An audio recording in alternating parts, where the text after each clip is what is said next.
روزے کی نیت کیا ہونی چاہیے؟ روزے دار کے لیے ضروری نہیں ہے کہ روزے کی نیت کو اپنے ذہن میں لائے یا زبان سے جاری کرے، بلکہ اس کے لیے کافی ہے کہ وہ یہ ارادہ کرے کہ روزہ خدا کے حکم کی تعمیل کرتے ہوئے رکھ رہا ہے، اور نماز فجر سے نماز مغرب تک وہ کوئی ایسا کام نہیں کرے جس سے روزہ باطل ہوتا ہے۔ اگر کوئی شخص بھول جائے کہ ماہ رمضان ہے اور ظہر سے پہلے اسے یاد آ جائے، اس بیچ اگر اس نے کوئی ایسا کام نہیں کیا ہے جس سے روزہ باطل ہوتا ہے، تو اگر وہ نیت کر لیتا ہے تو اس کا روزہ صحیح ہے، لیکن اگر وہ ظہر کے بعد متوجہ ہوتا ہے تو اسے مغرب تک کوئی ایسا کام نہیں کرنا چاہیے جس سے روزہ باطل ہوتا ہے، اور احتیاط واجب کی بنیاد پر ماہ رمضان کے بعد اسے اس دن کے روزے کی قضا بھی کرنی ہوگی۔ پلیز نوٹ، اگر ماہ رمضان کی ابتدا میں ہی آپ نے ارادہ کر لیا ہے کہ آپ پورے مہینے روزہ رکھیں گے تو یہی ارادہ پورے مہینے کی نیت کے لیے کافی ہے، اور ہر روز کی الگ سے نیت کرنا ضروری نہیں ہے۔ کیا کوئی روزے دار ماہ رمضان میں کسی غیر مسلمان کو کھانا دے سکتا ہے؟ پوچھے گئے سوال کو نظر میں رکھتے ہوئے اس میں کوئی حرج نہیں ہے۔ میری بیٹی اسی سال بالغ ہوئی ہے تو اس کے اوپر روزہ واجب ہو گیا ہے، لیکن وہ روزہ رکھنے کے لیے بہت کمزور ہے، تو ایسی صورت میں اس کی کیا شرعی ذمہ داری ہے؟ صرف کمزوری کی وجہ سے روزہ نہیں چھوڑا جا سکتا ہے، لیکن اگر وہ اتنی کمزور ہے کہ روزہ اس کے لیے بالکل ناقابل برداشت ہو تو اس دن کے روزے کو وہ کھول سکتی ہے، البتہ احتیاط کے پیش نظر صرف ضرورت کے مطابق ہی وہ کھائے یا پیے، اور ماہ رمضان کے بعد اسے اس دن کے روزے کی قضا کرنی ہوگی، لیکن اس کے اوپر کوئی کفارہ نہیں ہے۔ اگر کسی مومن کو یہ علم نہ ہو کہ جان بوجھ کر حالت جنابت میں چلے جانے سے روزہ باطل ہو جاتا ہے اور اسے اب پتہ چلا ہو، تو ایسی صورت میں اس کی کیا شرعی ذمہ داری ہوگی؟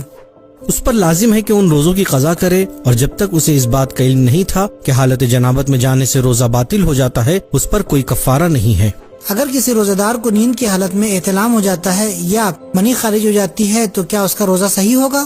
اگر کوئی شخص روزے کی حالت میں سوتا ہے اور وہ جانتا ہے کہ اگر وہ سو جائے گا تو محتلم ہو جائے گا، یعنی اس کی منی نکل جائے گی، تو بھی اس کے سونے میں کوئی حرج نہیں ہے، اگرچہ دن میں سونا اس کے لیے تکلیف کا سبب نہ ہو تب بھی وہ سو سکتا ہے اور اس کا روزہ بھی صحیح ہے۔ اگر کوئی خاتون حاملہ ہے تو کیا ان کو روزہ رکھنا چاہیے؟ ان کی کیا شرعی ذمہ داری ہوگی؟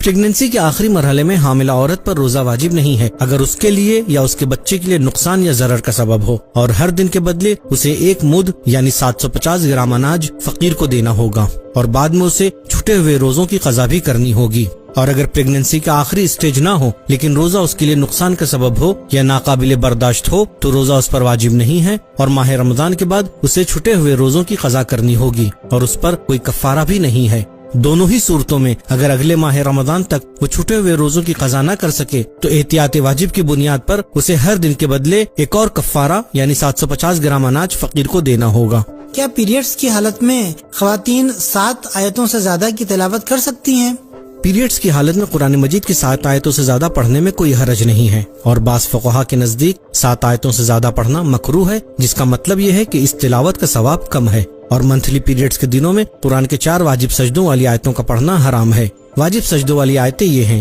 سورہ سجدہ آیت نمبر 15، سورہ فصلت آیت 37، سورہ نجم آیت 62، سورہ علق آیت 19۔ اگر قرآن کے صفحے یا ورق کے اوپر پلاسٹک یا کوئی کور لگا ہے تو کیا ایسی صورت میں بغیر وضو اس کو چھونا جائز ہوگا؟